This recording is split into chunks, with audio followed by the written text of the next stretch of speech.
Parit besoj që i kanë. Pyetje, përse dështuan këta? Prej Kinfilmit, tradhtisë Kinfilmit, apo aftësisë së oficerëve të sigurimit të shtetit? Se ky është debati. Dhe unë po pyes tani një profesioniste dhe jo një nga këta që o ka qenë ishte oficeri i sigurimit ose ka një lidhje tjetër, se besoj ti e di që ky është një debat që s'ka nuk përfundon. Dhe është normale mos përfundoj përderisa ende kërkohet. Kinfilmi, nuk ka qenë vetëm Kinfilmi, faktikisht ato kanë qenë 4. Se vetëm Kinfilmi është më i famshëm. Por ka qenë 4 veta, 4 e sigurimit, pardon. E shërbimit sekret britanik. Mi-6. Ashtu dhe. M5, M6, por këta nuk është vetëm në Shqipëri. Domethënë ka pasur ky backroll operation i CIA-s dhe i britanikëve kryesisht me njerëz nga vendet ku të desantoheshin në kuadër të luftës së ftohtë. Është një operacion i menduar gjatë luftës së ftohtë për të angazhuar pra frontin anti-bolshevik. Dhe agjentura ruse, dhe shumë interesante dokumentet e agjenturës ruse që janë edhe në arkiv shtetit, sidomos korrespondenca me Metsheut në atë kohë, e jashtëzakonshme kur në një farë mënyrë i raportonte Enver Hoxhës mbi shërbimin sekret bolshevik rus në Tiranë, çdo gjë dijej. Zoja Papa, çdo gjë, nuk e di nga filmi është më veçantë, 4 e famshme. Zoja Papa, sepse ky është një debat. Ju jeni duke thënë që Kinfilmi ishte ai për shkak informacionit. Jo vetëm Kinfilmi. Janë shumë burime informative. Jo vetëm Kinfilmi, se Kinfilmi është më i famshëm i flas pra. Janë shumë burime se janë edhe 3 tjerët që të dhënat e shërbimit sekret ka prishur një punë të jashtëzakonshme KGB që bëri që të dështonin operacionet e CIA-s. Po patjetër. Dhe të kapeshin nga parashuta sa binin ata, ti kapte sigurimin e shtetit. Po mendon se me teknologjinë e sigurimit të shtetit të Shqipërisë ishin kaq të aftë, kaq të zotë për të kapur desantët që zbrisnin në tokën shqiptare, në aparaturë, pra është një momentin që agjentura punon, ke pas prezencë këtu, nuk e mbaj mend tash numrin se kam parë në arkiv se sa kanë qenë rusë. Po është një numër shumë e jep me Metsheut, nuk e mbaj mend se duhet të jem sakt, por unë kam dokumentet me Metsheut, disa biles, jo një, ku raporton mbi shifrat me emra filan Fisteku dhe shërbimet e tyre. Dhe i gjithë operacione, apo të tërë operacionet, të tëra tentativat janë zbuluar. Kinfilmi dhe shokët e vet, apo qoftë burime të tjera agjenturore, se nuk janë vetëm bolshevikët, pardon, rusët. Janë njësër agjentura që kanë operuar në kuadër të agjenturave brenda perdes hekur të lindjes Europës lindore, të cilat kanë ndihmuar dhe kanë bërë që ne të dukemi aq shumë të suksesshëm, faktikisht ishin të suksesshëm, por brenda kuadrit të luftës së ftohtë, përplasjes të themi tamam të ftohtë midis 2 bllokeve. Dhe ky desantim nuk është thjesht për Enver Hoxhën, por është një lloj përplasje që kuptohet operacionale midis 2 bllokeve. I ke syll si gazi degës, thoshin atëherë. Mos i bëj syll si gazi degës. Ky është gazi degës. Unë mbaj mend një rrëfim që më ka bërë në një nga këta të përndjekurit, ku thoshte sa herë në lagje shihja ose dëgjoja zhurmën, dridheshim. Këtu në Tiranë? Jo. Jo në Tiranë, në një nga këto, më tash, më duket se në një nga këto rrethet kur tregojnë këto konferencat dhe rrëfimet që kam dëgjuar. Sa vinte gazeterit? Domethënë, duke pas parasysh statusin social të tij i deklasuar, sa herë shikonte një gaz apo sa herë dëgjonte motorin, sepse edhe makinat kanë qenë të rralla. Në karroc kalonte me kuaj, po këto makinat në atë kohë dhe me këtë bëshin arrestimet? Po kryesisht jo vetëm me këtë, po ky ka qenë simboli i Ministrisë së Brendshme e Sigurimit të Shtetit. I degës brendshme. Vinte ky bënte gjëmën, ky arreston. Po në perceptim në përfiturimin e njerëzve po? Gazi degës. Ka qenë arma e sigurimit, pra një nga armët e sigurimit. Arma e dashur. Një ato levat e sigurimit. Po e dashur, shumë e dashur, se motorike byles. Shkretat, unë nuk e di fatet e tyre. Sa ata që të ndjekë, si mund të ishte, po vini me një makinë tjetër. Jo, si tash janë si këto makinat e policisë që atëherë ka qenë shile. Tirana. Zonja Papa, Tirana, pa ti është bloku. Si u kryo bloku? Kryohet si bloku. S'është vetëm shpikje shqiptare, bloku. Nga u mor modeli? Nga Moska? Po nga Moska patjetër. Çfarë ishte bloku? Kremlini? Po, Kremlini miniaturë. Këtu ke në Sofje. Kremlini i Tiranës. Ke Kremlin në Tiranë, ke Kremlin në Sofje, ke Kremlin në Gjermaninë Lindore, në Berlin, patjetër. Madje është shumë interesante se janë kthyer në zona turistike.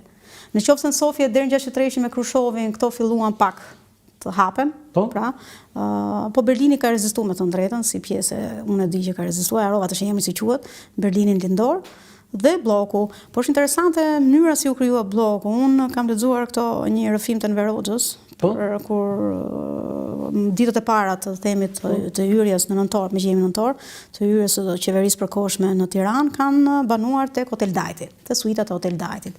Derisa pastaj piketuan shtëpinë ku ai e vjetër të Enver Hoxhës, ku ishte italian të inxhinierit, po, dhe Belotin duket sigur ka pasur emrin, mos gaboj. Dhe pastaj bëri shtesën. Pastaj bëri shtesën sepse u zgjeru familja e tjerë. Por interesante thoshte aty shihja si xhadet e biles në një mbledhje, në një kështu takim që i erdhën këta të byros politike Enverit në shtëpi, shkelën në një si xhadet vjetër shumë të bukur, shkelën i tha Enverit se kjo është si xhadi i fshet Verlacit. Të shtëpi vet? Po.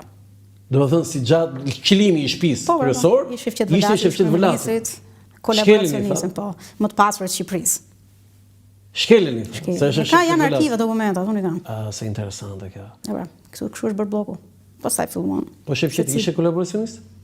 Po ishte, pse jo? Ishte. Se kam frikë të them patjetër që ishte kryeministri i Shqipërisë, fashiste, i pushtimit fashist, kolaboracionist ishte. Tani na thoj diçka tjetër për bllokun. Në fakt është edhe një element tjetër, se edhe bloku kishim dhe një blok në rast lufte në Çorovod, besoj e di këtë fakt. Pjesa e bunkerëve. Jo, edhe bloku, ku do rrinte Enver Hoxha. Patjetër, po në Dajt atje, po ka kudo, në gjithë Shqipëria. Po jo, aty ishte bloku, po i vogël në Çorovod. Tani këtu, si funksionon bloku? Për ata që nuk e di se unë e di. Po një zonë, domethënë bloku është aty ku tash të rinjt kanë qejf të argëtohen. Në atë kohë ishte ndaluar të futesh. Dhe aty ku çojmë sot turistat, që i tregojmë shtëpinë Enver Hoxhës, të cilën shqiptarët ende sot e kësaj dite duhet marrin leje ose duhet ketë në një event për kryesisht për të huajt ambasadorët apo në një shfaqje. Okej, po ti shpjegojmë aty që na ndjekin. Zëja papa, domethënë këtu nuk lejohet të kaloje. Nuk lejohet. Unë e mbaj më të mirë. Ti e mban më, aty ishte ushtar me armë. Ka qenë ushtar, një zonë postoblok, tamam postobloku ku është ai memoriali i hapur që e kanë lënë. Po ja, mua aty të cek. E kanë lënë mëshirë të fatit. Aty kishte ushtar. Aty kishte ushtar dhe gjithë përreth, të gjithë zona. Ishte rrethuar me ushtar. E gjithë zona. Dhe aty jetonte gjithë udhëheqja komuniste. Aty jetonin kryesisht antarë të byros politike ose sekretarë të komitetit kryesor të komitetit qendror në dijenin time. Jo, nuk ishin gjithë, se kishte rezidenca për shembull ku është Artigjanoja sot ose te Rrugica Salës. Kishte domethënë gjithë vilat më të mira të Tiranës. I morën ata. I hoqën pronarët, i shpronsuan dhe akomoduan njerëz të qeverisë. Po këtu kush ishte Enver Hoxha? Mehmet Sheu? Po Ramiz Alia, Hysni Ka, po gjithë Jo, Kadriazbiu nuk ishte këtu. Nuk e di Kadriazbiun, nuk e di as Beqir Ballukun as Kadri Azbiun, ndoshta kanë qenë jashtë, por këta kanë qenë ministra, nuk e di. Por këto i di kryesorët, madje shtëpia Mehmet Sheu. Koçizoze kishin gjithë me Enver Hoxhën dhe ai e pa kurrë. Pastaj u zëvendësu. Por Mehmet Sheu është akoma rezidenca qeveritare që përdoret për këto takimet. Atje ndodhi ngjarja e famshme. Dhe po ngjarje e famshme. Mehmetin e vran apo vrau veten? Apo i vran veten? Po i vran vetën, thoi, ka thënë i birin duket se bashkime. Nësa unë, zonja Papa, profesoresh Papa, te libri im 100 vrasjet, e kam vrasje dhe nuk kam dyshime, unë kam bindje. Vërtet? Po. Po ajo letra e Mehmetit? Ajo është kështu, hetimet vazhdojnë, sepse ka një fakt shumë thjesht, se po duke sikur po merr ju tani një intervistë. Aty ka dy ekspertiza. Një i balistikës dhe një mjekut. Unë kam intervistuar të dy person. Dhe mjekun, jam i vetmi, Fatos Ariton, mjeku. Tani, përveç se Fatos Aritos ju ndalua që të bënte autopsin, ai ka bërë autopsin të Enver Hoxhës, të Fiqeretit, i ka bërë ai. Ktu ndalua. Si janë vrarë ose si janë vetë vrarë, si Enveri vdiq natyrale dhe Fiqereti natyrale nga mizera. Ka bërë dhe të tjerëve, tani, këtë të balistikës e ka bërë Serfim Ftari. Ai thot me dorën e majt. Ky shkon me dorën e djathtë. E ka vënë përpara unë aty. Dhe ai thot duhet të jetë gabim shtypi. Tani pyetja ime është, këtu mund të pyesim ty. A ekzistonte që pikërisht në qyrjen e kufomës dhe të vendit të ngjarjes mund të kishte një gabim shtypi? Po më këto, po a çarnci ka rëndësi të madhe e vran apo Mirë. Për një historian nuk kanë si për mua. Jo, sepse nuk është i vetmi që është vetë vrarë në Shqipëri. Dhe jo vetëm Shqipëri, në të gjithë, po më të gjithë pjesën dhe Nako Spiro. Omer Nishani. Që s'një fare, thamë vdekin aty. Këto janë raste që Stephen Kotkin, që është biografi, është jashtëzakonshëm, është biografi Stalinit, po boton vëllimin e tretë jetës Stalinit, pjesa e fundit deri vdekjes.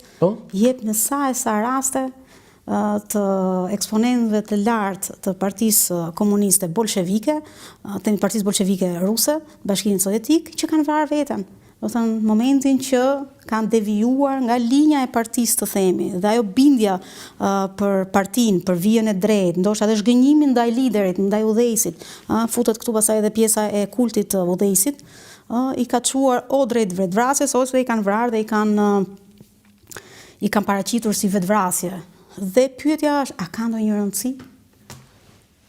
E vranë momenti që ai ishte një enverist, ai ishte një komunist, ishte bolshevik, domethënë në atë bindjen e vet për të sistemit, ka ndërtuar sistemin dhe ka mbajtur sistemin. Foto tjetër.